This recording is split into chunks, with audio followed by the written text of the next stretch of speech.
김지의 돌직구쇼에 오신 여러분 반갑습니다. 김지입니다. 저는 오늘도 돌직구쇼 광화문 오픈 스튜디오 앞에 나와 있습니다. 대선 열기가 뜨겁습니다. 그 가운데 이재명 후보의 장남의 도박 혐의, 그리고 이재명 후보의 아들이 쓴 글로 추정되는 글 중에 또 성매매를 암시하는 글이 발견돼서 논란이 일고 있습니다. 민주당에서는 아들이 성매매는 없었다고 하니 믿을 수밖에 없다라는 입장도 나왔다고 하는 건데, 과연 이 의혹과 논란의 진실은 무엇일까요? 잠시 후에 이야기 나눠보겠습니다.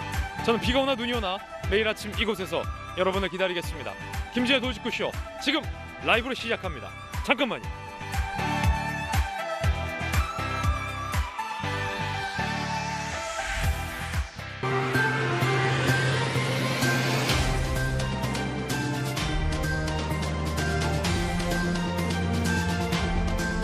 신문 읽어주는 남자입니다. 여야 대선 후보들의 이른바 가족 논란은 주말을 지나 이번 주도 계속되고 있습니다. 윤석열 후보의 부인 김건희 씨 논란, 그리고 이재명 후보의 장남과 관련된 또 다른 논란, 오늘 상세히 살펴보겠습니다. 조간신문 어떤 뉴스 보도하고 있는지 함께 하시죠. 4가지 키워드 꼽아봤습니다. 먼저 첫 번째 키워드부터 시원하게 공개하겠습니다.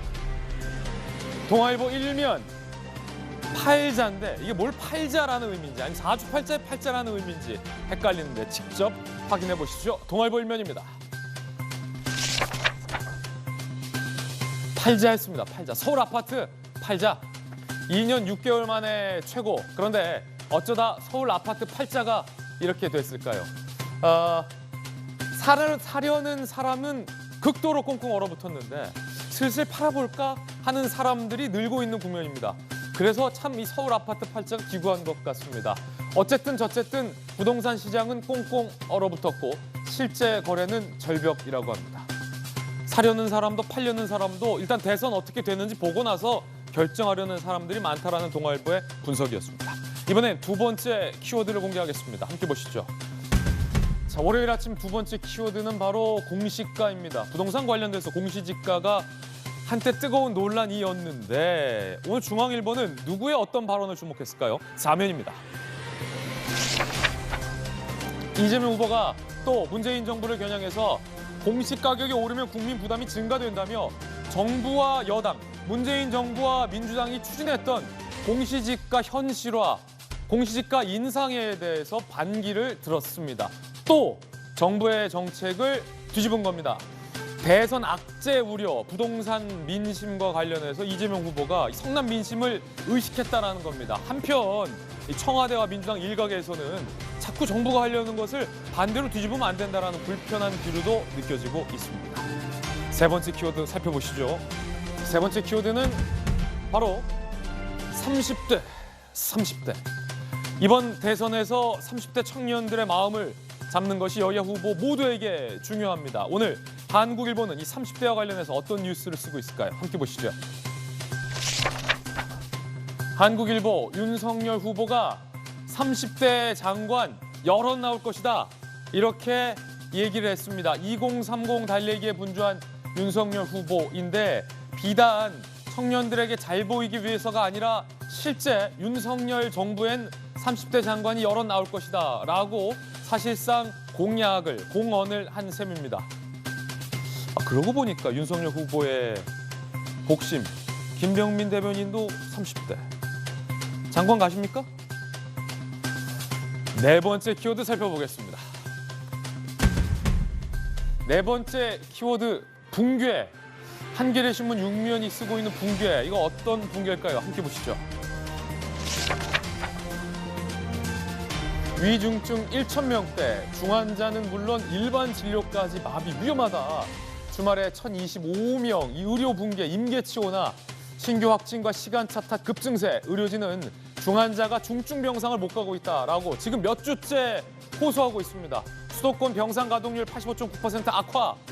정부가 병상 효율화 지침 내놨지만 현장에서는 악소리가 나고 있는 상황입니다. 코로나19의 심각세는 이번 주도 계속돼 보입니다. 지금까지 신문 읽어주는 남자였습니다.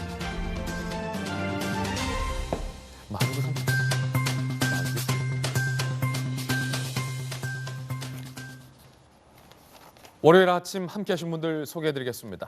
돌직구쇼 멤버 손정희의 변호사님, 그리고 윤석열 후보의 대변인 김명미 대변인 나오셨습니다.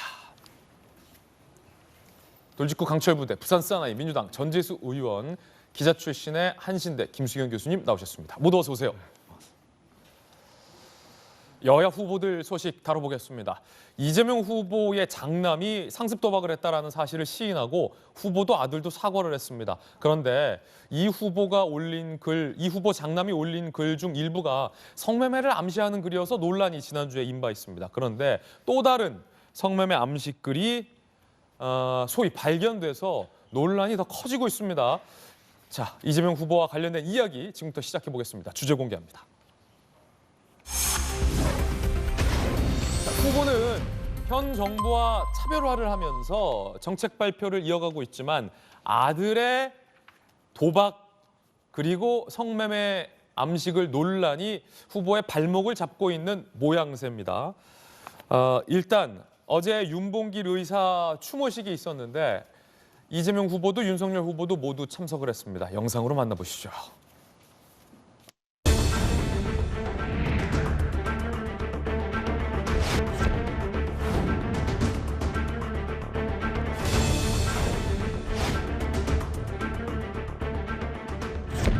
자식을 둔 죄인이니까 필요한 검증은 충분히 하시고 또 문제가 있는 점들에 대해서는 당응하는 책임을 지도록 하겠습니다.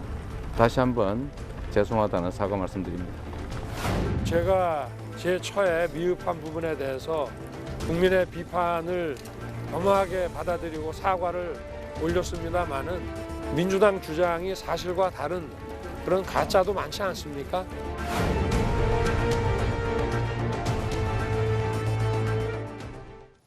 자, 이재명 후보가 현 정부의 정책 뒤집기에 나섰다라는 분석, 오늘 한 조간신문 제목에 쓰고 있습니다. 부동산 공시지가 인상 내지 현실화에 대해서 이러면 국민 피해가 크다라고 이재명 후보가 브레이크를 건 겁니다. 청와대와 여당 일각에서는 왜 자꾸 정부 정책에 반기를 드느냐라는 내심 불만 어린 목소리도 감지되고 있습니다. 함께 보시죠.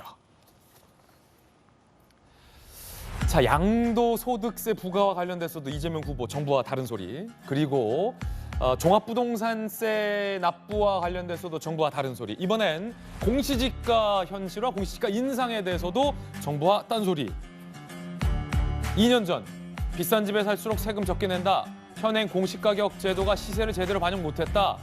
사실상 공시가격 현실화를 주장했습니다. 그런데 공시가격 상승은 국민 부담으로 이어진다. 전면 재검토해야 된다라고 그제 이재명 후보가 기존 입장을 바꿨습니다. 문재인 정부의 공시가 현실화 정책에도 사실상 브레이크를 걸었다라는 평가가 나오고 있는 그런 상황입니다. 전재수 의원님, 현 정부와의 차별화 행보에 나섰다라는 관측들이 많습니다. 그런데 2년 전 이재명 후보가 했던 발언과 뒤집어졌다라는 분석도 많은데 공시지가에 대해서 이재명 후보의 생각이 바뀐 겁니까? 그러니까 망고의 정책이 변하지 않는 것은 없습니다. 그렇죠.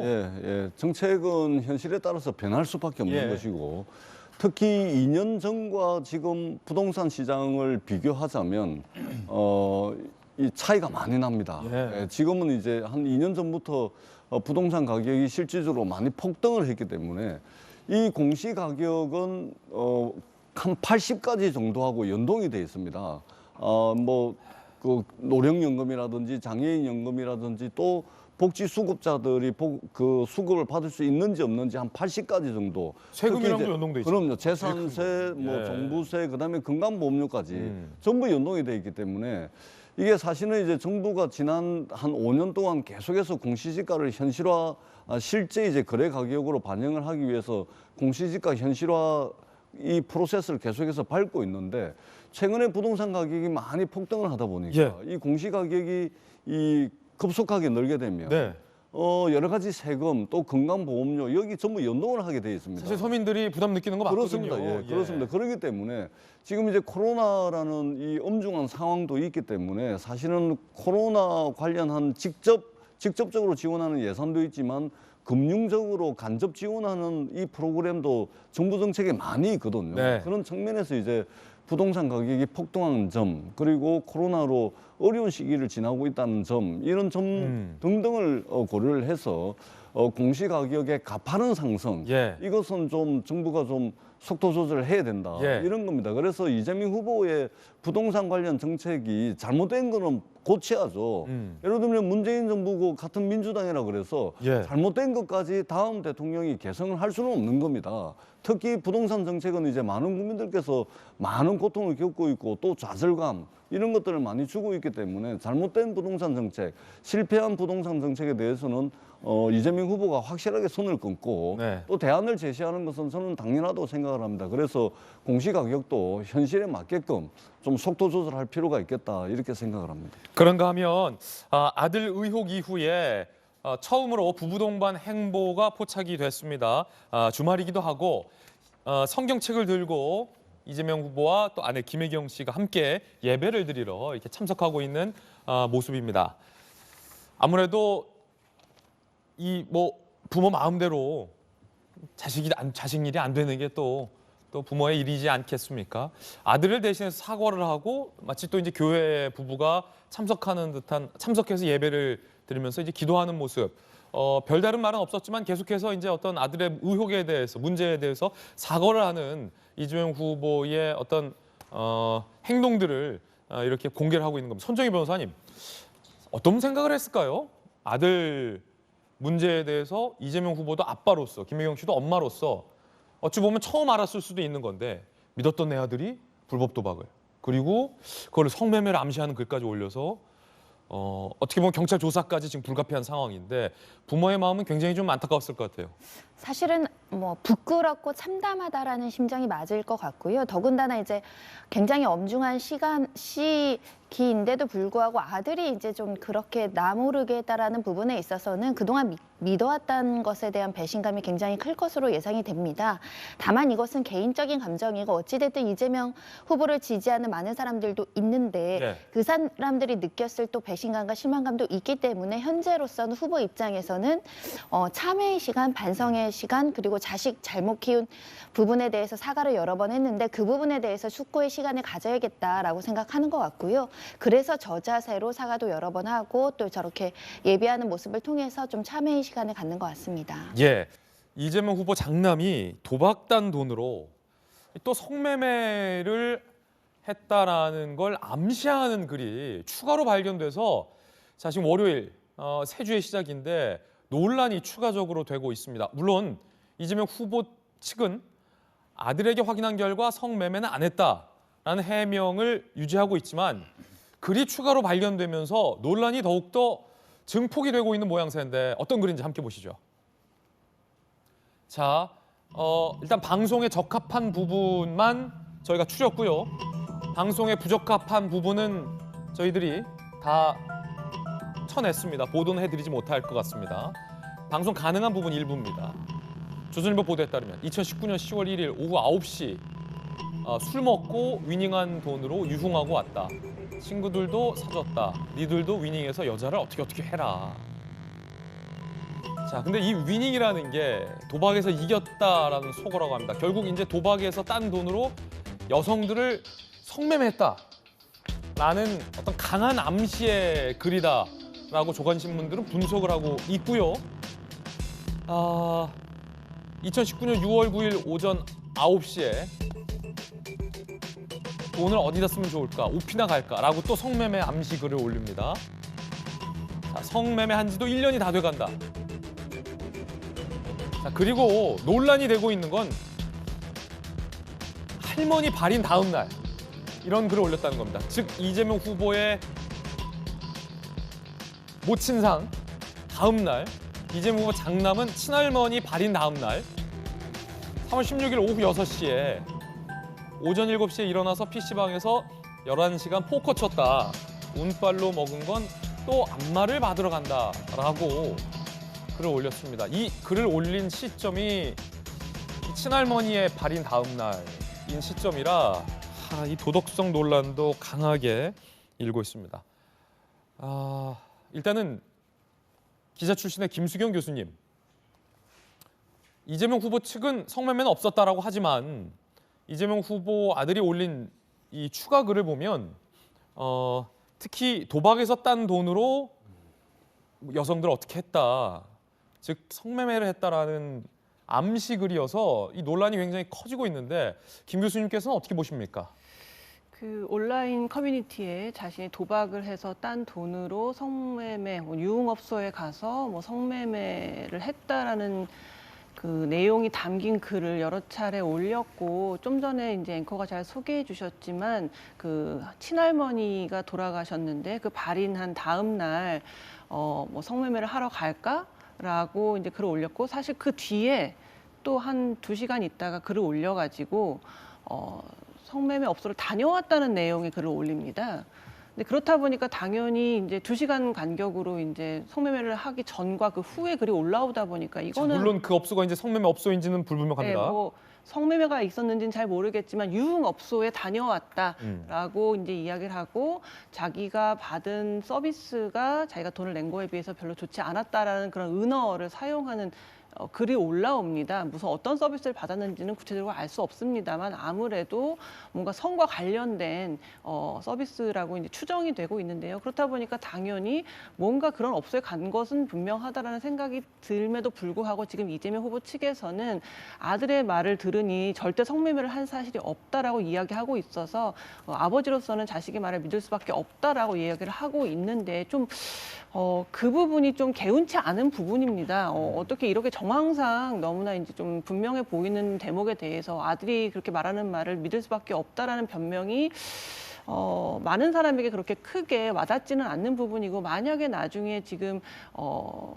대선에서 뭔가 권력을 이제 잡게 돼서 만약에 이제 청와대에 간다고 했을 때 아들이 어떤 권력과 관련된 비리를 저지르거나 했을 때 과연 이런 식으로 해명할 것이냐, 아들의 말을 믿을 수밖에 없다라고 그냥 해명할 것이냐, 그럴 수는 없지 않습니까? 그렇기 때문에 물론 다 자란 성인인 아들이 저지른 일이고, 그렇다 보니까 이재명 후보가 어쩔 수 없는 부분도 있겠지만은 그 정도의 변명으로 이런 의혹이 깔끔하게 가시지는 않는다는 말씀드리고 싶습니다. 왜냐하면 이제 전직 대통령들이 아들과 관련된 비리 의혹이 불거져 왔기 때문에 이 대통령 후보의 가족과 자녀에 대한 이 불법에 대해서는 굉장히 검증의 영역이다라는 중론이 많습니다. 김병임 대변인님, 네. 불법 도박에 이어서 만약에 이 글대로 성매매를 했다면 역시 불법 성매매를 한 셈이 됐고, 특히나 굉장히 지금 논란이 일고 있는 게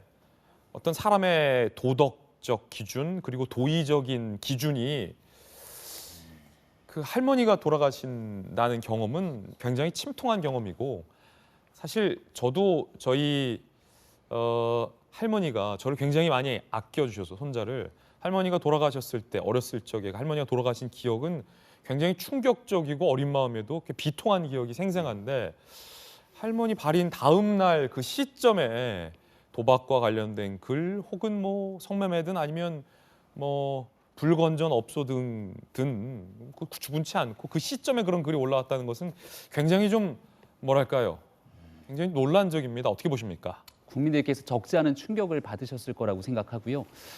대통령 후보의 아들에 관한 문제인데, 대통령 후보가 도덕적으로 청렴한 삶을 살아왔다면 아들에 대한 문제에서 아들을 같이 교육하는 과정에서 조금 미숙했던 부분이 있지 않겠는가라고 지켜볼 수도 있는 측면이 있겠습니다만은, 우리가 이재명 후보의 도덕성에 관련된 내용들, 또 이재명 후보의 거친 언어 사용에 대한 문제들, 과거 형수에 관련된 욕설의 얘기들을 상기시켜 보게 된다면 아들까지 이런 문제로 구설수에 오르다 보니까 이재명 후보와 같이 함께 이미지에 상당한 타격이 있지 않을까, 저는 이런 생각을 갖게 됩니다.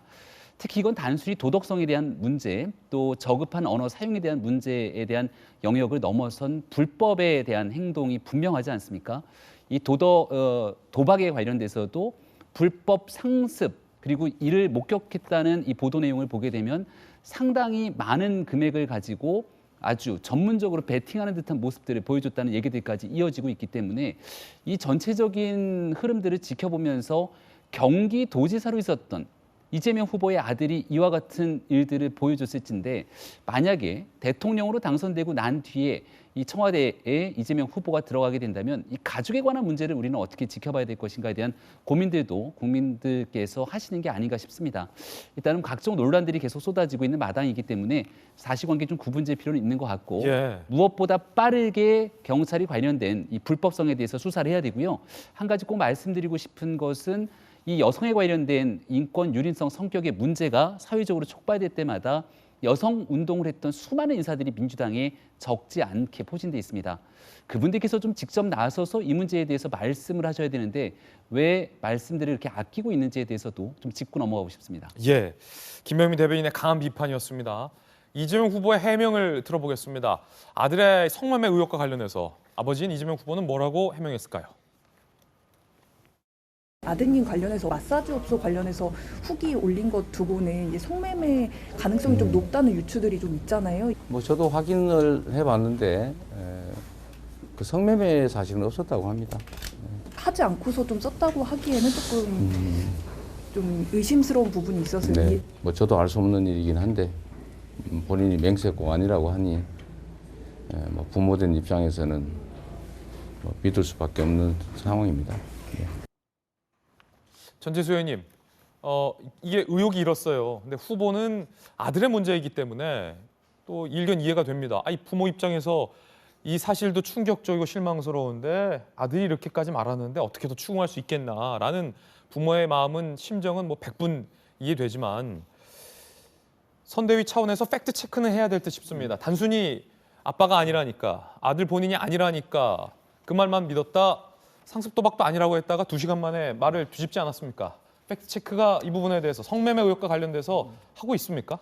여러 차례 했고요. 했는데 다만 이게 그 성매매라는 것이 뭐 설사 했다 치면 뭐 이게 공개된 곳에서 하는 것이 아니잖아요. 은밀한 곳에서 하게 되는 것인데, 근데 그러다 보니까 이제 이재명 후보 아들이 29살인데 이 본인 말을 사실은 이제 믿을 수밖에 없는 것이죠. 그러니까 이재명 후보 조금 전에 좀 말씀을 하셨지만 본인이 단연코 그것은 아니다라고 이제 여러 차례 이제 체크를 했고요. 그런 차원에서 뭐 이쯤 되면은 이제 사실은 이제 자식을 둔 부모 입장에서는 이게 뭐 속이 좀 뭐 디비지는 상황이죠. 그렇죠. 예, 속이 디비지는 상황인데 그럼에도 불구하고 뭐 맹세코 단연코 안 했다고 하니까 그것은 이제 그렇게 이제 국민들께 설명드리는 수밖에 없는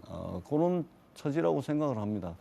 아쉬운 것은 이번 대통령 선거가 정말로 대한민국에 다가올 5년 미래의 지도자를 뽑는 선거인데 윤석열 후보는 부인 문제로 또 이재명 후보는 아들 문제로 국민들께 정말 이제 좀 실망을 좀 많이 좀 안겨드리고 있는 이런 측면은 굉장히 아쉽다는 생각이 들고 이러한 국면들을 빨리 좀 이제 미래 비전이라든지 국가 경영 능력에 대한 자신들의 철학 이런 것들을 국민들께 좀 보여드릴 필요가 있겠다. 그러려면 이 국면을 좀 확 바꿔가지고 두 후보 사이에 어떤 토론회라든지 정책과 관련된 이런 것들을 좀 두 후보가 좀 많이 좀 하면 지금 이 사생활이라든지 여러 가지 이제 가족 관련 리스크를 본인 스스로 이 국민을 좀 전환시키면서 국민들께 새로운 모습을 보여드릴 수 있지 않을까라는 이제 생각이 듭니다. 그렇군요. 이 성매매 여부에 대해서 팩트 체크를 하고 있지만 팩트 체크가 쉽지 않은 부분도 있다라는 말씀이셨어요. 손정혜 변호사님. 그런데 이게 그냥 뭐 아니라고 하니까 아니라고 믿고 가기엔 불법이냐 그렇지 않냐의 영역이기 때문에 이미 이 불법 도박과 관련돼서는 경찰 수사가 불가피하다는 의견이 많지 않습니까? 이 성매매 의혹과 관련돼서는 그냥 아니라고 하니까 아닌 줄 믿고 국민이 넘어갈 수는 없을 것 같은데 어떻습니까? 수사가 시작되고 있다라고 보셔야 될 것 같고요. 지금 고발장이 접수돼서 경기남부청에서 사건 배당까지 이루어진 상황이기 예. 때문에 전반적인 이 지금 논란이 되고 있는 인터넷의 댓글이나 글 작성한 게시물들이 아마 이제 증거 자료로 첨부될 것이고 그 내용에 이제 성매매 관련한 정황이 있다고 한다면 당연히 수사 과정에서 확인할 수밖에 없다 이렇게 말씀드릴 수 있고요.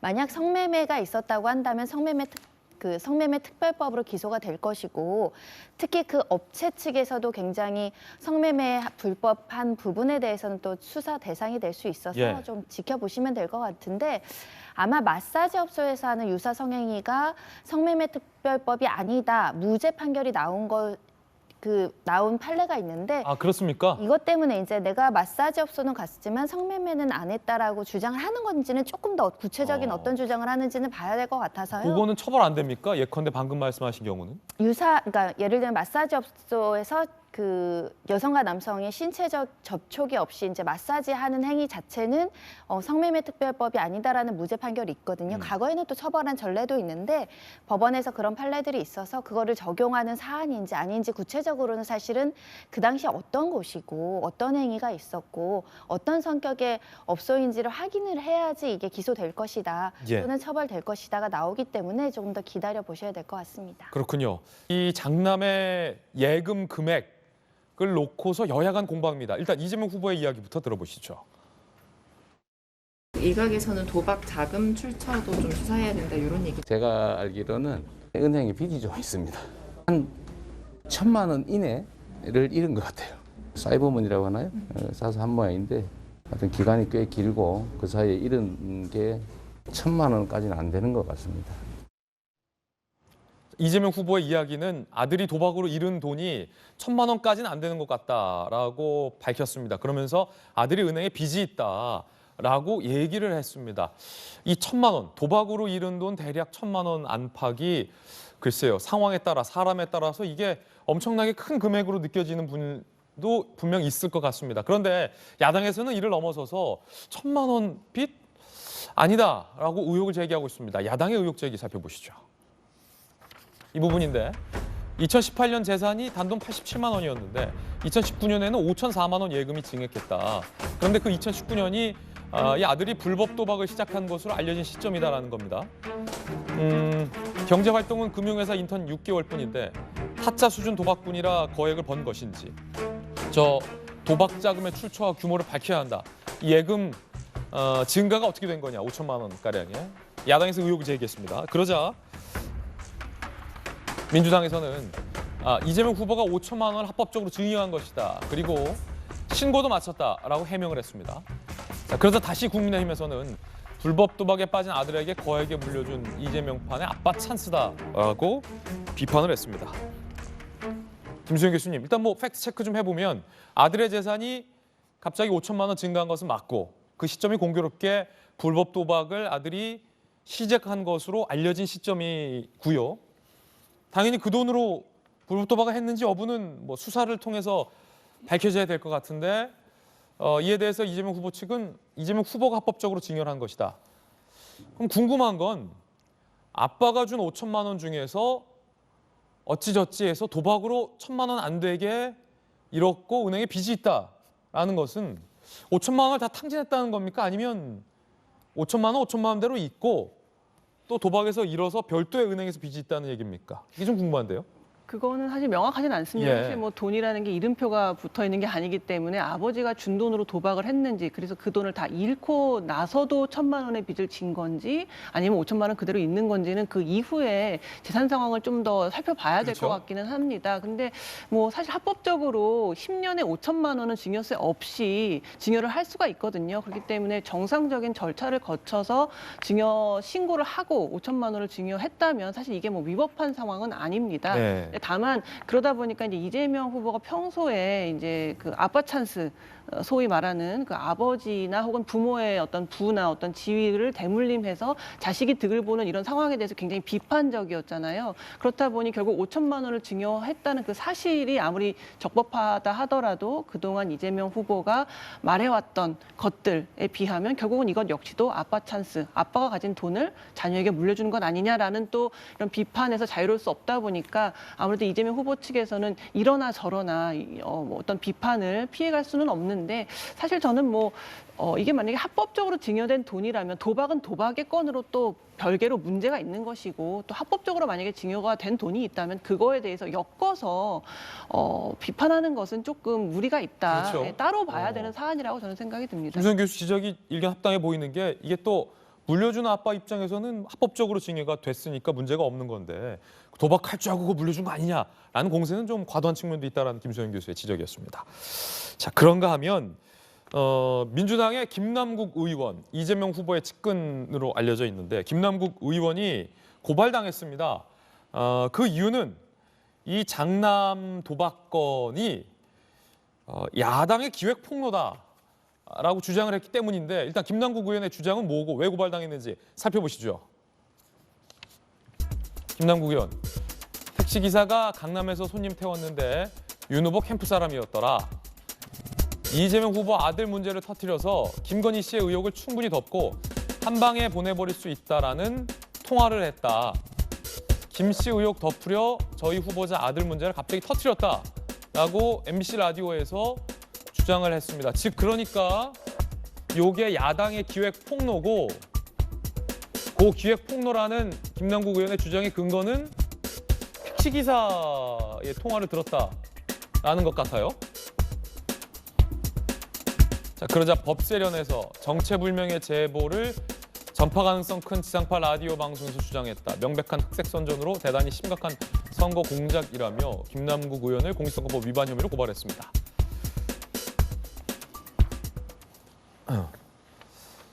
전재수 의원님, 그 김남국 의원이 개인적으로 밝힌 제보 근거가 그 확실한 겁니까? 어떤 택시기사하고 어떤 택시기사가 누가 통화를 한 거고 택시기사님들을 뭐 절대 표명하는 건 아니지만 일단 김남국 의원이 택시기사에서 확실히 듣긴 했어요? 저건 제가 확인을 하지 못했습니다. 예. 근데 어떻든 선거 때가 되면 선거 캠프로 많은 제보들이 들어옵니다. 예. 아마 그 제보 중에 일부가 아닐까 그렇게 생각을 하는데요. 사실은 이제 김건희 씨 관련한 이제 그 허위 이력, 또 허위 경력, 또 허위 수상 실적, 또 수상 실적을 부풀리기 하는 이것이 이제 많은 언론들을 통해 가지고 집중적으로 조명되고 있는 상황에서 이재명 후보 아들 문제가 예. 터져 나온 겁니다. 바로 그다음 14일 날 그랬는데 15일 날 바로 나왔으니까. 그러니까 정황상 저렇게 의심은 할 수가 있습니다. 근데 저것을 이제 기획 공세다 이렇게 하는 것은 조금 좀 무리가 있는 것 같습니다. 예를 들면 14일 날에 이제 김건희 씨 관련한 보도들이 많이 나오니까 윤석열 후보도 여당의 기획 공세다라고 주장을 했거든요. 그때 뭐 저도 이제 여러 개인적인 생각을 밝혔습니다만 김건희 씨의 허위 이력, 허위 경력과 관련해 가지고 없는 사실을 민주당이 만들어 가지고 언론사를 통해 가지고 그것을 보도하게끔 하는 것은 우리가 1980, 90년대에 공작 정치 공작이 흉행하던 시대에 그것이 가능하지 지금은 그렇지 않다라고 저도 이제 비판을 한 적이 있는데 예. 역으로 이제 말하자면 저희 당에서 민주당에서 역으로 그것을 기획이다 이렇게 하는 것은 저는 뭐 정황상 뭐 그렇게 생각은 할 수 있지만 그러나 그렇게 주장을 하는 것은 조금 좀 오버한 측면이 있다, 예. 조금 과한 측면이 있다 그렇게 생각을 하고요. 김남국 과하다. 조금 뭐 정황상 그렇게 볼 수는 있겠으나 조금 과하다 이런 생각이 듭니다. 여야 공이 우리 후보들이 뭐 언론에서 여러 가지 검증과 관련된 것들이 나오게 되면 의혹 수준에서 제기하는 것도 있고 확인된 의혹도 있고 뭐 여러 가지가 있을 수 있습니다. 이것은 국민들이 궁금해하는 검증 과정의 하나로 인식을 해야 된다. 그렇게 겸손하게 받아들이고 국민들께 좀 소상하게 설명하는 그런 자세와 태도가 좀 필요하다 이렇게 생각을 합니다. 그렇군요. 자, 그런가 하면 민주당의 권인숙 의원이 이재명 후보 장남의 이 글과 발언에 대해서 제가 읽지는 않겠습니다. 여성을 성적인 도구로 쓴 듯한 이 표현들, 논란의 글에 대해서 사실 여성 인권을 누구보다 앞장서 왔던 권인숙 민주당 의원이 평범하기다라고 발언해서 논란이 일고 있습니다. 들어보시죠. 아드님이 그 굉장히 다수의 여성 혐오적인 발언들을 게시판에 남기셨더라고요. 성평등 자문단 공동 단장 맡고 계시는데 이런 현상에 대해서 좀 한마디 좀 해주시죠. 글쎄요. 그러니까 지금 그런 식의 발언들은 뭐 너무 저희가 많이 경험을 해서요. 굉장히 안타깝지만 또 평범하기도 하고요. 그래서 그것이 이제 어느 정도의 어떤 그 개인의 의식이라든가 이런 것들을 제가 평가하고 뭐 그것에 대해서 대응하고 이러는 거는 제가 학심이 아닌 것 같은데 사실 민주당의 권인숙 의원 하면 부천 성고문 사건의 피해자이기도 하고 여성 인권을 앞장서 왔었고 박원순 시장 의혹과 관련해서 다른 여성 민주당 의원들이 침묵할 때 나서서 정 부끄럽다라고 비판했던 대표적인 인물이기도 한데 이재명 후보 장남의 이른바 혐오 여성 아들 혐오 여성 폄하 표현에 대해서 평범하다라고 지금 발언해서 논란이 되고 있습니다. 김병민 대변인 어떻게 보십니까? 발언에 대해서 상당히 비겁하다, 저는 이런 표현을 좀 쓰고 싶습니다. 저희 당에서 탄광 속 카나리아는 죽었다, 이런 논평을 하나 쓰기도 했는데요. 탄광의 카나리아라는 건 잘 아시겠습니다만은 과거에 이 서구 유럽의 광부들이 탄광에 들어갈 때 산소 포화도에 매우 민감한 카나리아를 함께 들어가게 됩니다. 그리고 이 카나리아가 산소가 부족함을 느낄 때 먼저 나오기 때문에 위기를 알리는 신호의 역할을 하기도 하죠. 권인숙 의원을 비롯해서 우리 대한민국 사회에서 여성 인권에 대해서 목소리를 높였던 분들이 민주당뿐 아니라 국회에서 열심히 활동하면서 각종 문제들이 불거질 때 가장 먼저 목소리를 높여야 되는 탄광 속 카나리아의 역할들을 해야 되는 것 아니겠습니까? 근데 우리가 민주당에서 지난 박원순 전 서울시장 그리고 오거돈 전 서울시장의 문제들을 쭉 지켜와서 봤겠지만 이때 가장 앞장서야 될 이 여성 인권 운동을 했던 정치인들의 모습들이 전혀 보이지가 않습니다. 당시 남인순 의원을 비롯해서 이제는 권인숙 의원까지 이와 같은 형태로 일관하게 되니까 우리 사회의 보편적 가치 이전에 정치적 당리당략이 우선이냐, 이런 얘기들 하지 않을 수가 없는데요. 지금이라도 대통령 선거를 앞둔 시점에서 잘못된 일에 대해서는 과거 누구보다 국민께 목소리를 높여왔던 이런 활동가들께서 스스로 자당의 문제라도 따끔하게 지적해주는 목소리 필요하다고 생각합니다. 이 표현들이 결코 평범하지 않다라고 보시는 거죠? 예. 거듭 다시 한번 말씀드립니다만은 적혀 있는 글들을 보게 되면 우리가 방송에서 입으로 옮기기에도 차마 힘든 글들이 너무나 많이 있습니다. 그리고 이게 이재명 후보 아들에 관련된 이 문제를 떠나서 이재명 후보 본인도 발언에 대해서 특히 다수의 이 욕설로 국민께 상처가 될 만한 발언들이 지금 이어지고 있기 때문에 여기에 대해서는 특히 정치권이 나서서 잘못된 일에 대한 문제를 따끔하게 지적해야 되는 것이 맞다고 저는 생각합니다. 예, 자 김병민 대변인 의견 들어봤습니다. 이번엔 저희가 준비한 두 번째 이야기의 주제를 공개하겠습니다.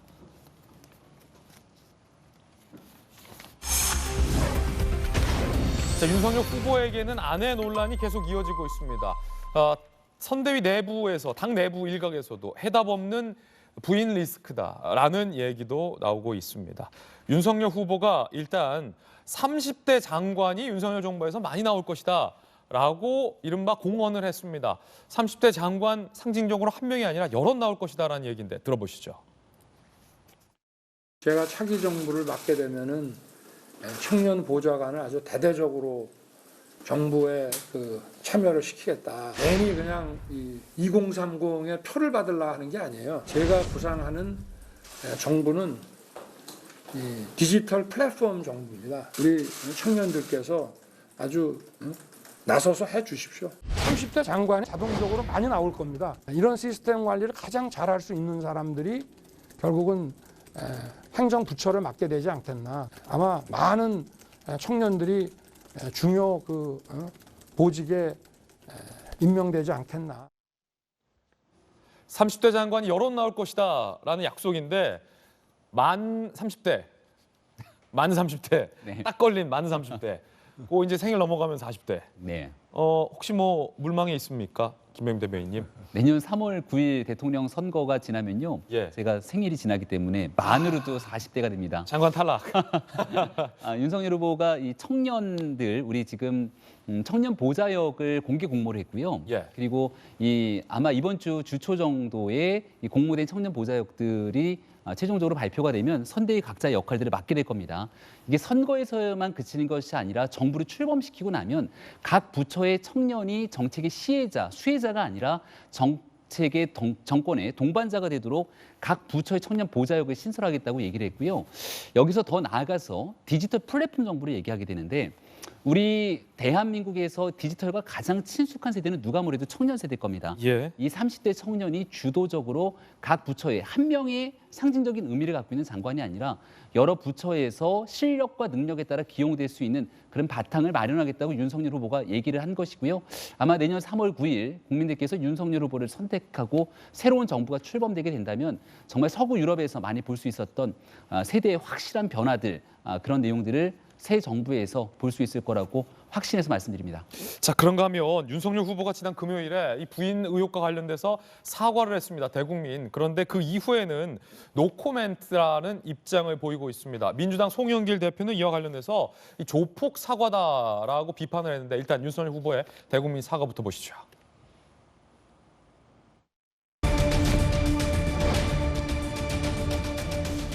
이유 여하를 불문하고 경력 기재가 정확하지 않고 논란을 야기하게 된 것 그 자체만으로도 제가 강조해온 공정과 상식에 맞지 않는 것임을 분명히 말씀드립니다. 아내와 관련된 국민의 비판을 겸허히 달게 받겠습니다. 죄송합니다. 이후에도 사실 어떤 부분을 정확하게 사과하신 건지 허위 이력 부분을 인정하시고 그 부분을 사과하신 건지에 대한 논란이 좀 이어지고 있거든요. 그 부분에 대해서는 노코멘 하겠습니다. 제가 어제 말씀을 드렸고 또 그거는 앞으로 어떤 나중에 무슨 상황이 생길지도 모르고. 자, 일단은 공정과 상식에 맞지 않았다. 그래서 이유 여하를 불문하고 불분명하게 기재돼 있다라는 의혹에 대해서 대국민 사과를 했습니다. 그런데 추가 질문이 있자 그 부분에 관해서는 노코멘트를 하겠다라고 윤석열 후보가 답변을 했습니다. 민주당의 송영길 대표가 입장을 했는데 함께 보시죠. 마지못해 억지 사과하는 태도 어디서 본 듯한 기시감. 80년대 조직폭력으로 교도소 다녀온 후 갱생의 길을 걷고 있으니 도와달라며 돈 달라는 경우 있었다. 연소로 착하게 살겠습니다. 깍두기 인사를 하고 간다라고 글을 올렸습니다. 손정혜 변호사님, 송영길 대표가 어떤 점을 비판한 겁니까? 일단 구체적으로 무엇에 대한 사과를 하는지를 명시하지 않고 이유 불문하고 사과다라는 표현을 쓰면서 구체성이 떨어지는 사과이다. 정확하게 어떤 점이 잘못됐는지에 대한 인식이 없고 그러다 보니까 이제 진정성이 좀 부족하다 이런 측면을 이야기하는 것 같고요. 이재명 후보도 같은 비슷한 시점에 이제 사과를 했는데 이 톤 업다운이 있잖아요. 일단 국민들 시각에서는 이재명 지사는 자식 잘못 키운 죄라고 하면서 여러 번 머리를 숙였는데 윤석열 후보는 아직도 이제 검사의 자존심이 조금 더 강력하게 보이는 좀 사과는 하지만 조금 더 방어적인 태도를 유지하고 노코멘트 하겠습니다라고 국민들이 알아야 될 부분에 대해서 상세하게 설명하지 않는 태도를 보임으로 인해서 조금 사과가 깊이 있지 않다 이런 비판을 받을 수밖에 없는 것이고요. 다만 이런 측면이 있습니다. 이것을 이제 허위라고 인정한 순간 윤석열 후보는 본인이 주장했던 공정과 상식 그리고 본인이 대권 후보까지 나올 수 있었던 조 전 장관 가족들의 어떤 허위 작성한 문서라든가 표창장이라든가 이런 문제와 연관돼서 같은 잣대로 본인의 가족에 대해서 굉장히 공격을 해야 되는 입장에 처해지다 보니까 지금 나오고 있는 여러 가지 현상에 대해서 인정할 수가 없는 굉장히 곤란한 처지로 보입니다. 그렇군요. 자, 민주당에서 김건희 씨의 이력 허위 논란을 제기하고 있고 그중에 상당수는 국민의힘과 민주당이 진실 공방을 벌이고 있는 상황에서 윤석열 후보가 일단 대국민 사과를 한 부분인데 민주당에서 김건희 씨의 뉴욕대 이력을 놓고 문제를 제기했습니다. 뉴욕대입니다. 민주당 뉴욕대 연수 과정은 확인 결과 존재 안 한다. 허위 가능성을 주장했습니다. 자, 이에 대해서 국민의힘에서 김건희 씨는 뉴욕대 스턴 연수 프로그램에 직접 참여해 수업을 듣고 수료증까지 받았다라고 진실 공방을 하고 있는 그런 상황입니다. 자, 일단 민주당의 문제 제기부터 들어보시죠. 윤 후보님, 설령 선대의 해명이 사실이라 할지라도 안양대와 수원대에 제출할 이력서에 뉴욕대 연수라고 쓰면 안 됩니다. 100번 양보해도 1개월 단기 방문을 학력이라고 주장할 수는 없습니다. 자, 해외 유학파 김수용 교수님, 자, 이 논란 어떻게 보십니까? 워낙에 이제 그 NYU 뉴욕대가 워낙 좋은 학교고. 아, 뉴욕대를 NYU라고 합니까? 네, 워낙 예. 좋은 학교고 또 그 비즈니스 스쿨이 워낙 또 유명합니다. 스턴 스쿨이. 그래서 이제 NYU에서 연수를 짧게 받은 것을 수원여자대학교와 안양대에 이제 지원을 할 때 경력사항으로 이제 넣은 것 같은데요. 이 좀 제가 볼 때 김건희 씨의 이제 학력이라든가 이력에 좀 부풀리기가 있었던 것만은 사실인 것 같습니다. 예. 사실 어떤 뉴욕대가 정규적인 연수 프로그램을 운영해가지고 거기에 참여했다기보다는 본인이 이제 국힘에서 지금 국민의힘에서 이제 주장하기로는 서울대 이제 경영대학원의 글로벌 리더십 어소시에이션이라는 6개월짜리 단기 어떤 프로그램이 있는데 예. 그거를 이제 수강하면은 마지막에 한 1, 2주 정도 뉴욕대에 가가지고 수업을 듣는 그 과정 안에 들어있다고 합니다. 전체 과정은 6개월이고요. 6개월이고 그 안에 이제 뉴욕대에서 한 1, 2주 정도 수업을 듣는 과정이 있는데 그러면 일단 팩트 체크. 자, 중요한 부분. 뉴욕대 공식 연수는 맞습니까? 이게 그 연수를 과정이? 무엇으로 어떻게 정의하느냐에 따라 다른 것 같아요. 그러니까 이게 뉴욕대에서 발급해준 정확한 과정이 맞습니까? 뉴욕대에서 공원해준? 발급한 게 아니라 제가 알기로는 서울대 그 GLA 글로벌 리더십 어소시에이션 그 과정에 대해서 이수했다. 연수했다라는 그 증명을 받았고 거기 안에는 NYU에서 수업을 들은 과정이 포함되어 있다는 것이죠. 그런데 이제 민주당 측에서는 그걸 따로 떼가지고 마치 뉴욕대에서 특별한 어떤 연수를 받은 것처럼 이렇게 기재하는 것이 옳으냐라고 주장을 하는 것인데 사실 그 부분에 대해서는 좀 부풀리기가 분명히 있다는 생각이 저도 드는 부분이 있습니다. 이제 김건희 씨의 많은 이제 이력들이 주로 이제 허위도 허위지만 허위보다는 과장이 좀 더 많은 것 같아요. 그렇게까지 어떤 내세울 만한 큰 것이 아닌데 그렇게 별도의 어떤 과정을 밟은 것처럼 이야기하고 있는 것이 좀 문제가 된다는 생각이 들고 또 부풀리기는 문제다. 근데 앞서 민주당에서 문제 제기했던 게 연수 과정 확인 결과 존재 안 한다. 허위다. 아예 없던 거다. 그런데 허위는 아니다라는 말씀이시군요. 그렇죠. 뉴욕대가 특별한 어떤 과정을 만들어서 거기에 들어간 건 아니라는 거죠. 그런데 하지만 지금 김건희 씨도 그렇다고 이거를 주장을 하고 있는 건 아니에요. 연수로 보기에는 좀 뭔가 많이 부적합해 보인다라는 의견이신 거죠. 연수를 이제 어떻게 정의하느냐에 따르긴 한 건데 어떤 사람은 이걸 연수라고 주장하고 싶을 때고 어떤 사람은 이건 연수라고 보기엔 좀 어렵지 않느냐라고 얘기를 하고 있는 건데 한 가지 말씀드리고 싶은 것은 김건희 씨가 이거를 학력이라고 주장하고 있지는 않다고 생각이 들거든요. 민주당에서는 이렇게 뉴욕대에서 뭐 단기 연수를 한 것을 어떻게 학력이라고 주장할 수 있느냐라고 얘기하지만 이제 김건희 씨 측에서는 이거를 어떤 경력이나 이력으로 아마 포함시켜가지고 이야기를 한 것 같아요. 그래서 그 부분에 대해서는 좀 민주당에서도 오해한 부분이 있는 것 같은데 모쪼록 이런 어쨌든 간에 경력이 좀 너무 과장되게 부풀려서 기재된 부분에 대해서는 윤석열 후보도 사과를 했고 또 어떤 부분에 대해서 사과한 것이냐는 그런 비판들이 계속 제기되고 있는데 어쨌든 국민들이 보시기에는 굉장히 좀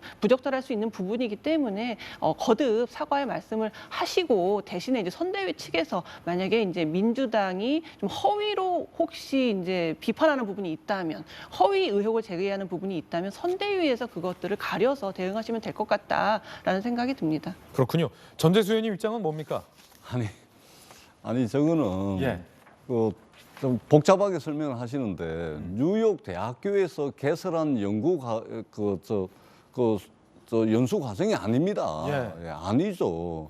뉴욕 대학교에서 개설한 게 아닙니다. NYU 게 아니다. 아니죠. 그러니까 서울대학교에서 서울대학교 경영대학원의 과정 중에 일부가 들어가 있는 거예요. 근데 그거를 뉴욕대에서 마치 개설한 연수 과정인 것처럼 다른 데도 아니고 대학교에 말하자면 이제 교수 지원서 아닙니까? 거기에 저걸 정확하게 표현을 하려면 서울대 경영대학원 그 과정만 넣으면 되는 겁니다. 그 안에 하나의 프로그램으로 들어가 있는 것을 마치 똑 떼어내가지고 뉴욕대에서 개설한 과정을 이수한 것처럼 그리고 김건희 씨가 수차례 이야기를 했지 않습니까? 돋보이고 싶은 욕심 때문에 그것도 쟤라면 쟤라고 했지 않습니까? 저 돋보이고 싶은 그 마음 때문에 이제 떼내가지고 부풀린 것이죠. 그리고 이것이 한두 건이 아니고 지금 5개 대학에 지금 언론에서 제기하고 있는 것만 하더라도 18가지입니다. 18가지. 그렇기 때문에 저 이제 국민의힘에서 굉장히 아마 곤욕스러울 겁니다. 저거는 이제 누가 보더라도 특히 해외에서 유학 생활을 했던 분들이 보기에는 좀 우스꽝스러운 지금 논쟁이 벌어지고 있는 것이죠. 저것은 국민의힘에서도 뭐 난처한 입장은 이해를 하지만 정확하게 그냥 저 설명을 하고 사과하고 넘어가는 것이 맞는 겁니다. 예. 자, 김병 대변인 이에 대한 의견은요? 저는 더불어민주당이 상당히 곤혹스러울 것 같다는 생각이 들고 민주당이 즉각 사과를 요청합니다. 어저께 오전이었는데요. 민주당이 긴급 보도자료를 내고 관련된 내용에 대해서 허위에 관련된 내용을 주장을 합니다. 그리고 이 정도로 그치지 않고 사실 예. 있었던 내용 자체가 전혀 사실이 아닌 것을 전제로 얘기를 했고요. 예. 그리고 나서 무슨 일까지 있었냐면 윤석열 후보의 사퇴까지 주장합니다. 선거를 한 80여일 앞두고 대한민국 집권당이 상대방 후보의 사퇴까지 주장할 정도로 허위를 근거로 얘기를 했다면 거기에 대한 적합한 합당한 근거들이 있어야 되지 않겠습니까? 이력서 나온 거 있으면 다시 한번 좀 보여주시면요. 예. 여기에 대해서 분명하게 해당 내용의 프로그램을 연수했다고 나와 있습니다. 예. 프로그램을 연수했다는 것을 보고 이 학교에서 뭔가 학위를 받았던 것이 아니라 있었던 내용의 경력들을 사실관계에 빠짐없이 얘기를 했던 것이고 서울대 GLA 과정과 뉴욕대가 협력해서 만들었던 프로그램의 연수였기 때문에 그 당시에 있었던 사진들까지 2000년대 중반에 있었던 보도 내용 다 찾아가고 하나씩 올려드리지 않습니까? 그 자리에 보면 아마 그 사진에는 한상혁 전 방통위원장 사진까지 이렇게 옆에 보여져 있는 모습들이 아마 나타날 겁니다. 그 정도로 과거에 내가 스스로 학교에서 또 협력해서 활동했던 내용들을 프로그램을 적어놓은 것이 사실에 기반해서 적어놓은 것이 무슨 문제가 되겠습니까? 근데 이것을 민주당은 분명하게 허위일 가능성이 높다고 적시를 하면서 이 내용들을 보도자료를 뿌리고 상대 후보 공세에 나섰는데요. 국민들께서 원하는 모습이 이런 내용이 아니지 않습니까? 더불어민주당은 더더군다나 지난날 이 가짜뉴스 근절하겠다고 가짜뉴스에 대해서 징벌적 손해배상제까지 운운했던 정당입니다. 본인들이 제기한 가짜뉴스에 대해서는 어떤 책임을 질 겁니까? 그동안 더불어민주당이 적극적으로 나서서 문제 제기했던 내용들 중에서 사실관계가 아닌 내용들이 상당히 드러나고 있습니다. 그럼에도 불구하고 관련된 내용들로 지켜보셨을 때 국민적 눈높이에 부족하거나 일부 다소 부족했던 또 잘못 오기되거나 과장됐던 내용에 대해서 윤석열 후보가 직접 고개 숙여 또 사과를 드린 바 있습니다. 이러한 내용들에 대해서 이제 한 79일 정도 남은 선거 기간이기 때문에 작은 내용들 끝까지 끌어내리고 네거티브 흑색 선전의 선거를 나아갈 것이 아니라 정말 나라의 비전, 정책을 중심으로 선거를 좀 치렀으면 좋겠다는 말씀도 거듭드립니다. 예, 이와 관련해서 지금 들으셨듯이 여야의 이견이 지금 팽팽한 상황입니다. 판단은 여러분께서 해주시길 바라겠고요. 그런가 하면 윤석열 후보가 사과를 하면서 민주당의 공세 중에 사실과 다른 가짜뉴스도 많지 않느냐라고 목소리를 높였는데 이런 민주당의 이야기와는 사실관계가 다른 몇 가지가 확인이 됐던 것 때문인 것 같습니다. 함께 보시죠. 자, 이 부분인데 98년 광남중학교 미술교생 실습하지 않았다라고 했는데 실제 1학기 교육 실습을 통해서 2학점을 취득한 사실이 확인이 돼서 숙명여자대학교에서 학사관리 시스템 통해서 확인이 가능하다라고 민주당의 의혹 제기에 대해서 숙명여자대학교가 공식적으로 학점 취득 여부를 확인해 주었습니다. 서울대 경영전문대학원 경영전문 석사 6개월 과정 밟은 것이 전부다라는 것과 관련해서 서울대 교육처장 명의의 석사학위 수여 증명서 발급, EMBA 경영전문 석사학위가 증명이 됐다라고 합니다. 정규 석사 과정으로 서울대에서 인정을 해줬다라는 내용인데 저희가 보기엔 좀 어려워서 박사님, 교수님 출신의 김소영 교수님께서 좀 부연 설명해 주시죠.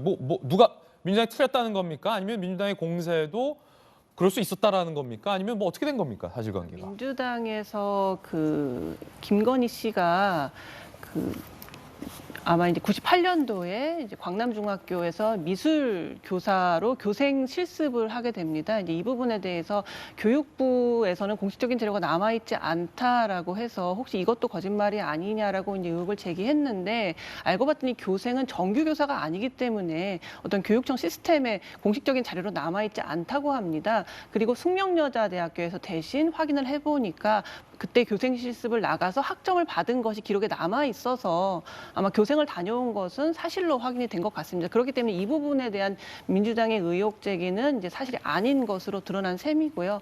서울대 같은 경우에는 사실 그 GLA라고 아까 말씀드린 과정하고 이 EMBA라는 과정은 좀 다릅니다.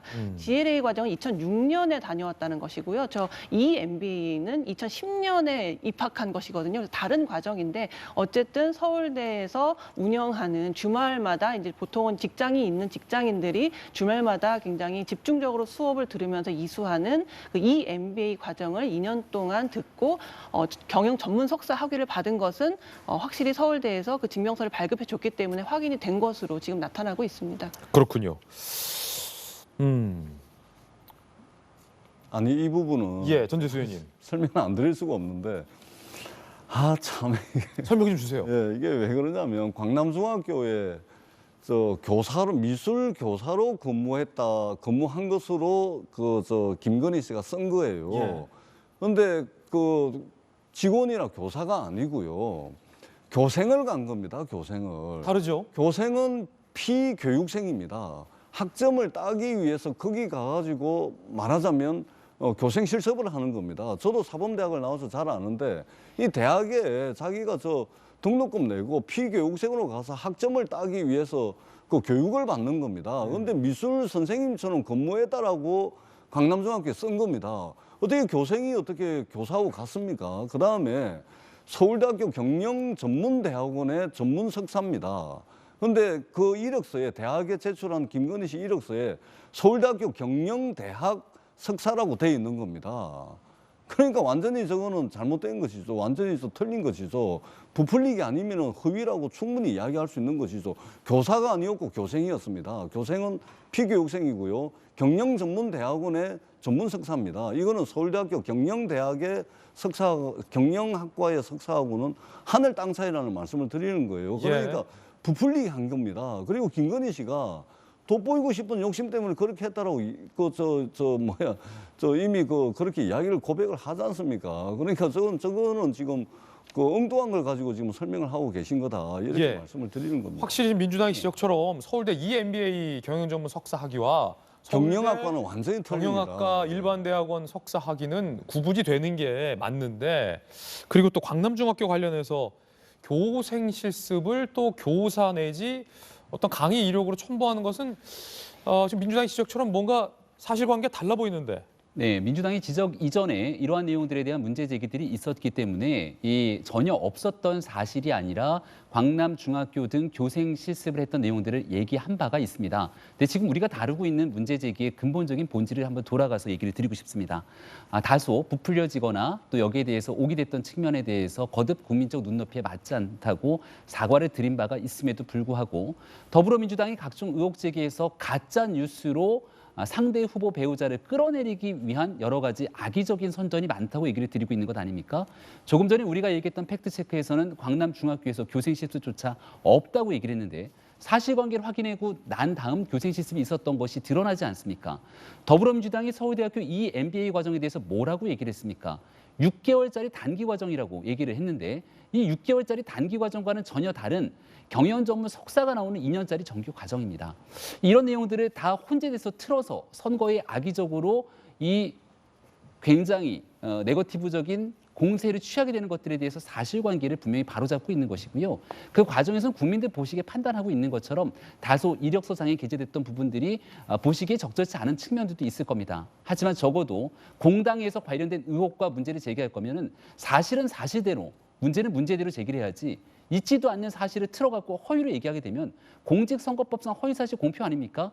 관련된 문제에 대해서 잘못됐다고 이야기하면 여기에 대한 책임지는 모습도 저는 더불어민주당이 좀 보였으면 좋겠습니다. 이 부분 다시 한번 말씀을 드려야 되는데요. 저희들은 광남중학교의 교사 내지는 미술 강사로 근무한 것에 대해서 문제 제기를 한 겁니다. 그런데 교생을 한 거잖아요. 사실관계 틀린 것이죠. 서울대학교 경영학과 석사로 이력서에 기재가 되어 있습니다. 그런데 정확하게는 서울대학교 경영전문대학원의 석사입니다. 그러니까 하늘 땅 차이예요. 그러니까 그 부분을 이야기를 한 것이지 그 서울대 경영전문대학원에 다닌 것을 그 허위 사실이라고 이야기한 바가 없습니다. 그렇기 때문에 그건 사실관계를 제가 한 번 더 말씀을 드리고요.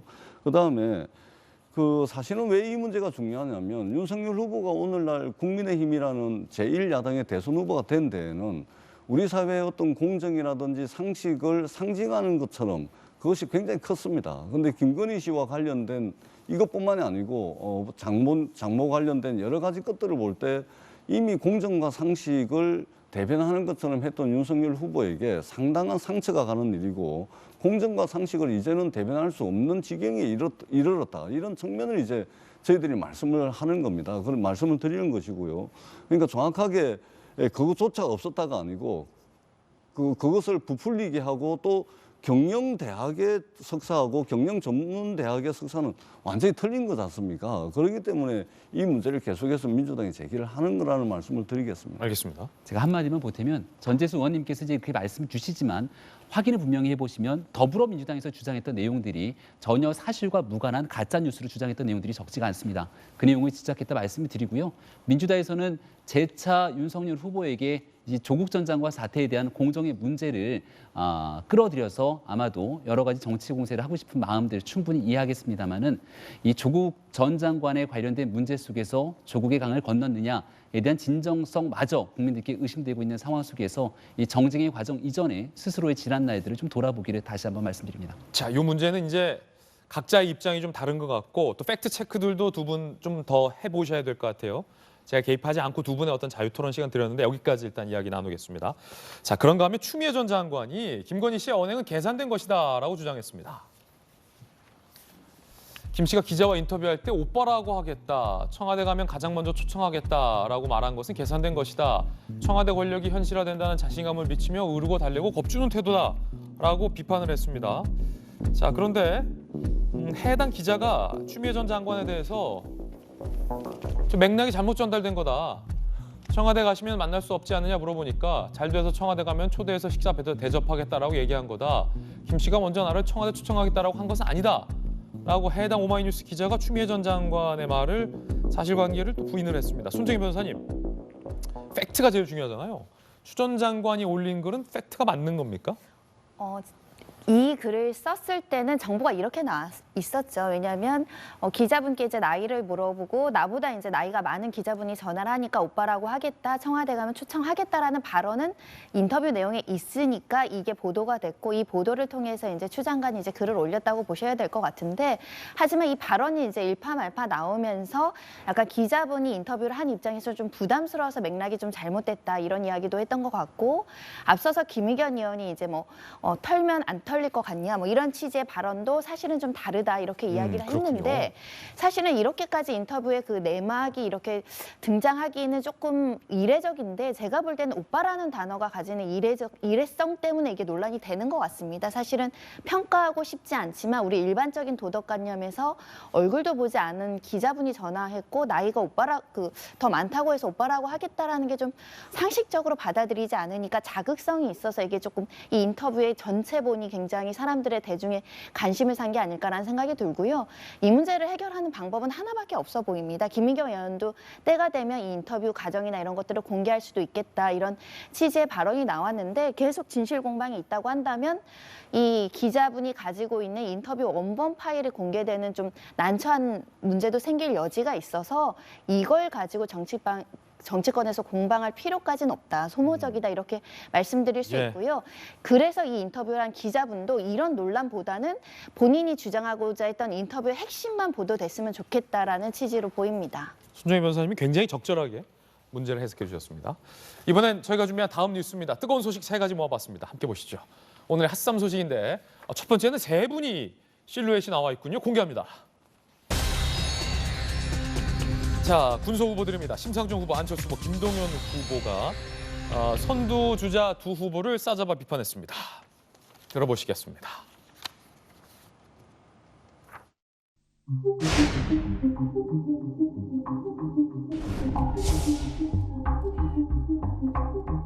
대장동대 공원사주 불법 등록과 성매매 원대 수용물 공정으로 마치 공처럼 서로를 비추고 있습니다. 기득권 양당 체제가 수많은 공고를 그러면 적나라한 현실을 목도하고 있습니다.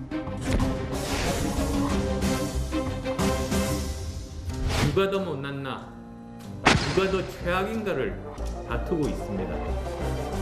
제대로 검증해야 합니다.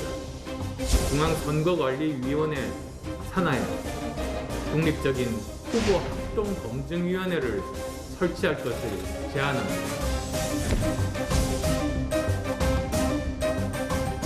두 후보에게 국가 경영에 대한 비전이나 진정한 고민을 찾아볼 수 있습니까?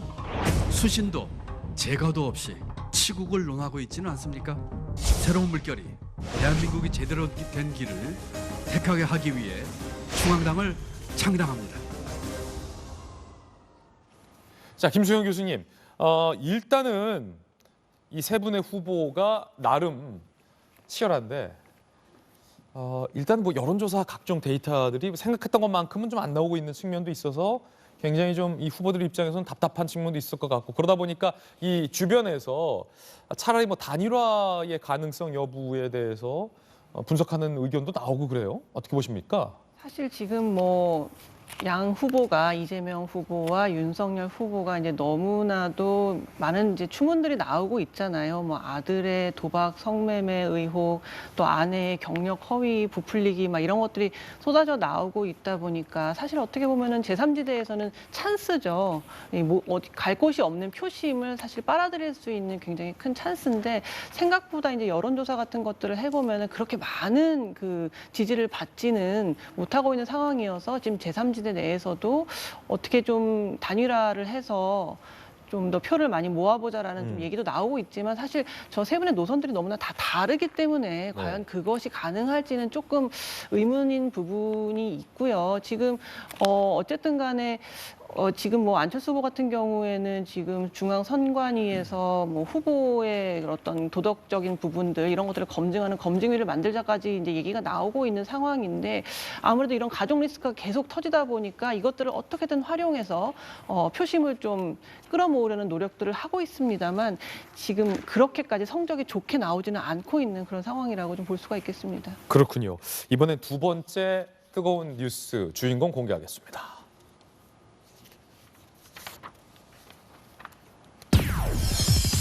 마이크. 한 친문 성향의 단체가 이재명 후보의 이른바 형수 욕설 원본 파일을 틀었습니다. 민주당에서는 이거 무조건 위법이다라고 경고를 했는데, 일단 사진 한 장 보시죠. 자, 이 사진입니다. 이거 어떤 장면일까요? 왜 친문 단체가 이재명 후보의 형수 욕설 원본을 이렇게 대형 전광판에 틀게 된 걸고, 민주당에서는 왜 이게 위법하다라고 경고를 한 걸까요? 법적인 해석 논란까지 일고 있습니다. 어찌된 일인지 함께 보시죠. 손정인 변호사님, 무슨 상황입니까? 그 형수와 이제 통화 내용 중에 일부 이제 욕설이라든가 일단 일반 상식에 좀 벗어나는 발언들이 좀 있었습니다. 예. 근데 이것을 공개하게 된다면 이재명 후보를 잘 모르던 일부 이제 유권자들은 이거는 조금 비호감 그리고 부정적 영향이 있을 수밖에 없으니까 더불어민주당에서는 이게 공개되는 걸 원하지 않는 상황인데, 네. 얼마 전에 이제 선관위에서 이게 이제 후보자 비방죄에 해당된다고 단정할 수 없다라는 유권 해석이 나오면서, 그럼 이거 전체 업무는 풀어도 되는 거 아니냐 이런 이제 시각들이 있었고, 실제 이제 그것을 저렇게 공개하는 사람들이 있는 거죠. 그게 이제 민주진영에서 이제 친문 강렬 지지자들이라고 나오는데, 예. 뭐 다른 쪽이든 어디든 이것을 공개하는 것이 지금 위법한지에 대한 아주 명확한 판단이 없다라고 말씀드릴 수 있고, 선관위도 단정할 수 없다라는 표현을 썼는데, 왜냐하면 최종적인 유권 해석에서 넘어가서 법률적으로 이게 기소가 되고 처벌이 되는 문제는 법원에서 판단하는 것이기 때문에, 법원에서 또 이게 유죄이다, 위법하다, 불법하다라는 판단이 나올 가능성도 남아 있는 겁니다. 그러다 보니까 공방을 하고 있다라고 보셔야 될 것 같은데, 더불어민주당이 이 문제에 그렇게 민감하게 반응할 필요가 없는 것이, 이 형수 욕설과 관련된 팩트는 어느 정도 대중들한테 많이 알려진 사실이어서 굳이 구태여 이게 위법하다라고 이걸 강력 대처하기보다 것보다는 대중들이 평가하게 두는 것이 더 낫지 않을까. 왜냐하면 이미 이재명 후보도 이것은 내가 말한 욕이 맞다. 그리고 다시는 그러지 않을 것이다. 사과를 했던 부분이기 때문에 애써서 감출 만한 상황이 아니고 이미 많이 유포됐고 많은 사람들이 알고 있는 부분이다. 이걸 전제로 선거운동을 해야지 이거를 유포하는 사람을 사법 처리하겠다. 으름장을 놓는다고 한다면 훨씬 더 부작용이 훨씬 커 보입니다. 왜냐하면 이제 가슴 아픈 가족사가 있다라고 후보가 재차 얘기했던 부분도 있기 때문에 손정혜 변호사님 말했던 그 으름장 들어보시죠. 비방을 목적으로, 낙선을 목적으로 이 녹음 파일이 유포되거나 틀어질 경우에는 무조건 위법해서 법적 처벌 대상이다라고 하는 것을 밝혀두겠습니다. 국민의힘 등 일각에서 특정 후보를 폄훼하기 위한 목적으로 사적인 통화 녹취 일부를 배포하고 재생산하는 행위가 벌어지고 있습니다. 단호한 법적 조치를 취하게 된다라고 하는 말씀을 드리겠습니다. 자, 이거 법적으로 좀 헷갈리는 부분도 있고 일단 저게 부산 서면, 부산하면 전재수. 아니, 친문단체가 왜 이재명 후보의 형수 욕설 파일을 트는 겁니까? 일단 이거부터 궁금해요. 친문단체인지 아닌지는 저는 잘은 모르겠고요. 왜냐하면 원조 친문이 전재수인데 저 친문단체 맞습니까? 그러니까 기다 아니다를 여기서 인정을 해주세요. 잘 모르겠어요. 확인을 못 해봤고 본인들이 친문단체로 주장은 하는 것 같습니다. 뭐 본인들이 주장하면 일단은 뭐 그러려니 하고 듣고는 가야 되겠죠. 두 번째 질문. 선관위에서는 일단 민주당이 선관위에 유권 해석을 의뢰했잖아요. 근데 전체 편집 없이 전체를 트는 것까지 뭐 불법 선거 운동이다라고 단정할 수는 없다라는 의견 내놨는데 그래서 전체 원본을 틀었어요. 그러면 민주당의 서영교 의원이 얘기했던 것처럼 이건 법적 조치할 수 없는 것 아닙니까? 근데 대략적으로 저도 이제 선거를 여러 차례 해봤습니다만 사실이라 하더라도 그것이 선거에 영향을 미치거나 또는 후보를 비방하는 것으로 비춰질 때는 그것은 선거법 위반 맞습니다. 그렇군요. 저희도 이제 선거를 많이 해봅니다만 선거법 위반은 아마 명백한 것 같고 다만 우리 손정혜 변호사님도 말씀을 하셨지만 이미 뭐 카카오톡이라든지 뭐 유튜브 들어가면 다 있습니다. 아마 관심 있는 분들은 다 보셨을 거고 다만 요건 뭐 얼마든지 그 뭐 유튜브 다 통해서 확인을 할 수가 있는데 다만 이제 굉장히 아쉬운 일이고 또 이재명 후보도 인격 수양이 덜 돼서 그런 것이다. 그리고 이제 그 형님이 이재명 후보의 형님이 돌아가셨거든요.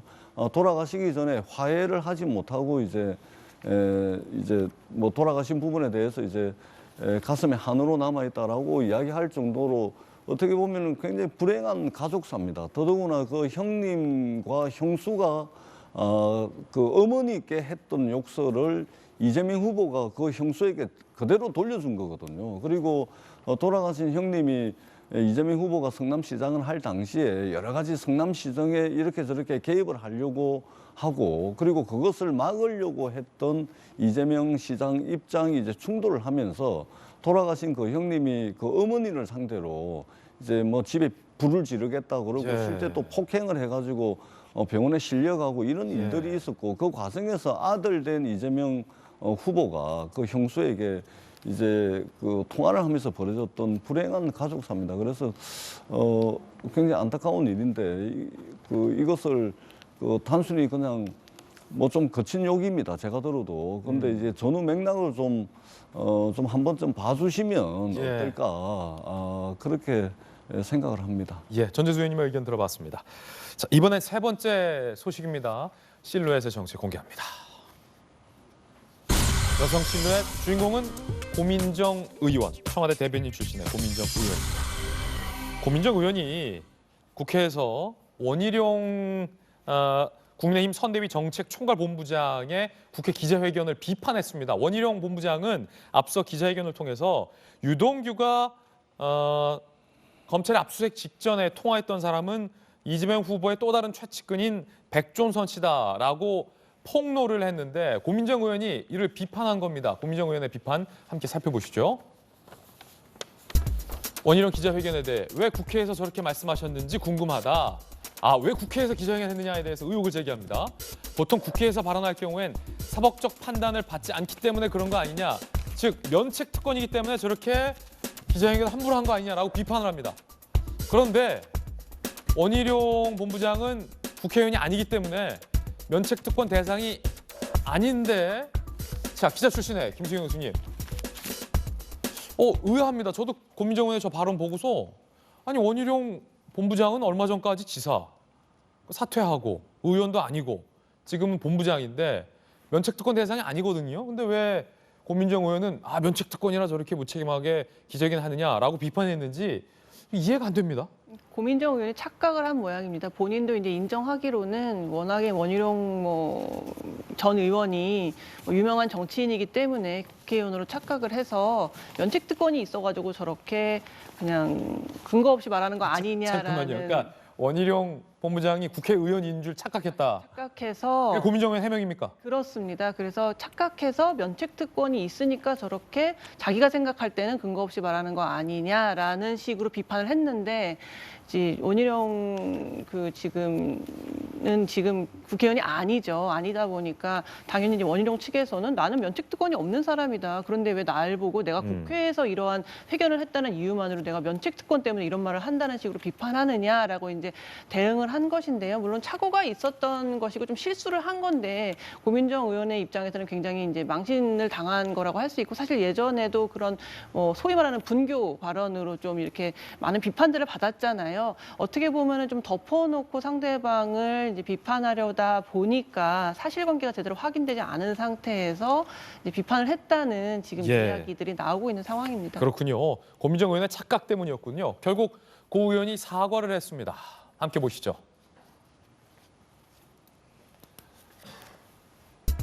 자, 일단 원희룡 본부장이 비판을 했죠. 제기한 의혹 내용은 피하면서 제게 있지도 않은 특권 운운하는 건 어떻게든 대장동 게이트를 방어해야겠다는 삐뚤어진 충정이다. 고 의원, 추악한 게이트 물타기 하느라 고생이 많다라고 비판을 했습니다. 그러자 고민정 의원이 워낙 정치적 영향력이 크신 데다 저에게는 유명 정치인으로 각인돼 있다 보니 착각했다. 현역으로 착각한 저의 실수 사과드린다. 라고 사과를 또 했습니다. 고민정 의원이 사과했으니까 이 문제는 일단락이 된 건데, 이게 보니까 YTN에서 발언을 한 거네요. 그러니까 뭐 글을 올리면 팩트체크를 하고 글을 올렸을 수 있는데, 그냥 방송 중에 발언을 하다 보니까 뭐 충분히 착각할 수도 있을 것 같다라는 생각도 드는데, 김병민 의원님. 네. 일각에서는 뭐 살짝 사과를 하면서 좀 매긴 거 아니냐. 뭐 국회의원도 아니면서 뭐 이렇게. 과거에 오세훈 시장이랑 광진을 지역구에서 선거를 치르지 않았습니까? 그리고 이제 오세훈 시장이 당시 있었던 선거 국면에서 아깝게 낙선하게 됩니다.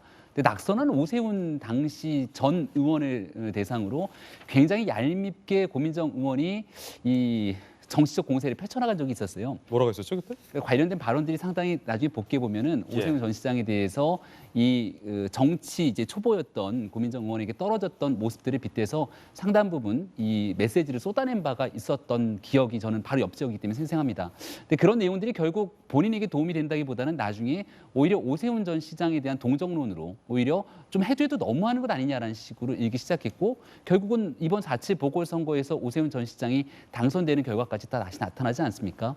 고민정 의원이 이제 실수라고 얘기를 하지만 실수가 잦으면 실력이라는 얘기가 나오고 있는 것처럼 각종 논란과 구설수에 고민정 의원이 빠지지 않고 드러나는 문제들이 왜 이렇게 드러나는지 저는 고민정 의원도 스스로를 좀 돌아봤으면 좋겠다는 생각이 듭니다. 예, 국회의원만 면책특권 대상이 된다는 사실 다시 한번 확인드립니다. 이번엔 저희가 준비한 다음 이슈입니다. 제목 공개하죠. 구급차 출산까지 응급 의료 붕괴. 위중증 환자가 1000명대에 이르렀고 병상은 턱없이 부족합니다. 그렇다 보니 코로나에 확진된 이 산모가 병원에서 출산을 하지 못하고 결국 전전하다 구급차에서 출산을 하는 안타까운 일도 있었다라고 합니다. 일단 위중증 환자가 몇 명까지 이르렀는지부터 체크해 보겠습니다. 코로나 신규 확진자 오늘 5,318명, 위중증 환자 997명, 1,000명에 육박했습니다.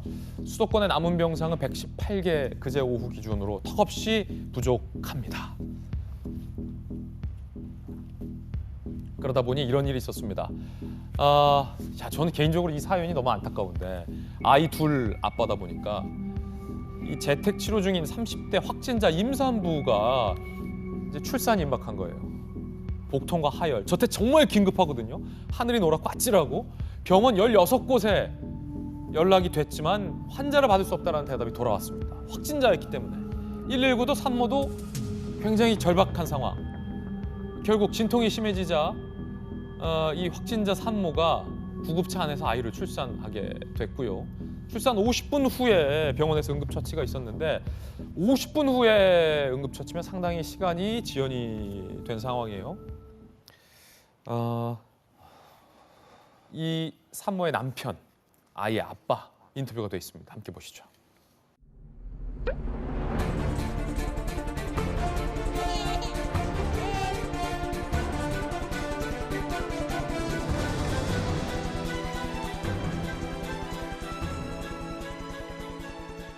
서울시 의료원에서 응급실을 잠깐 내줄 테니 일단 이렇게 오게 한 거예요. 근데 이제 거기도 신생아를 케어할 수 있는 게 없어요.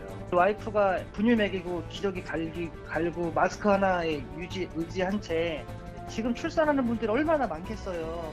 위드 코로나를 할 거였으면은 이런 게 좀 대비가 됐어야 되는데.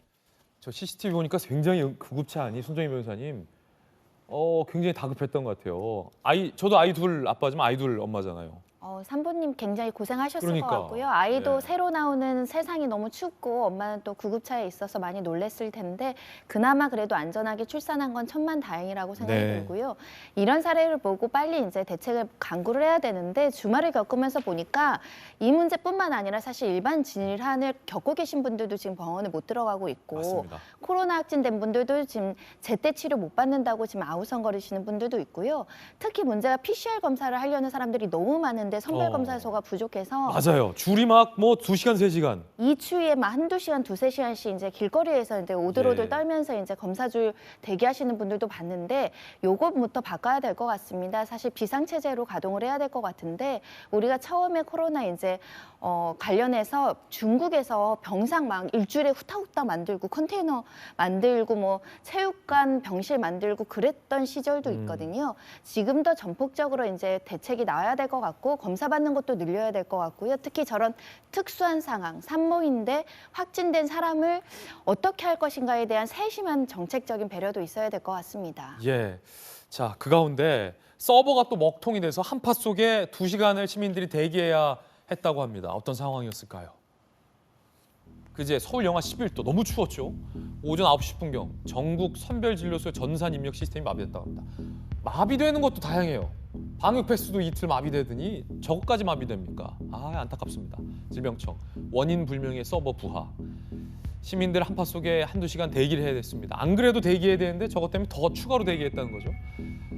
추가로 수기로 전화번호 적고 검사받았다. 지난 13일 방역 패스 의무화 첫날, 둘째 날에도 먹통 사태가 나온 바 있습니다.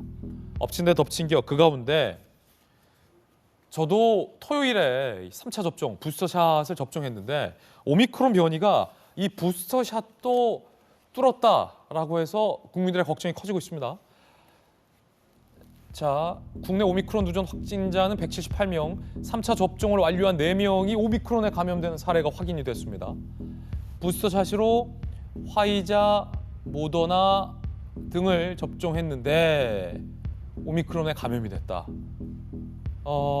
추가 접종 뒤 3명, 14일 이상 지난 후 확진이 돼서 항체 형성 기간이거든요.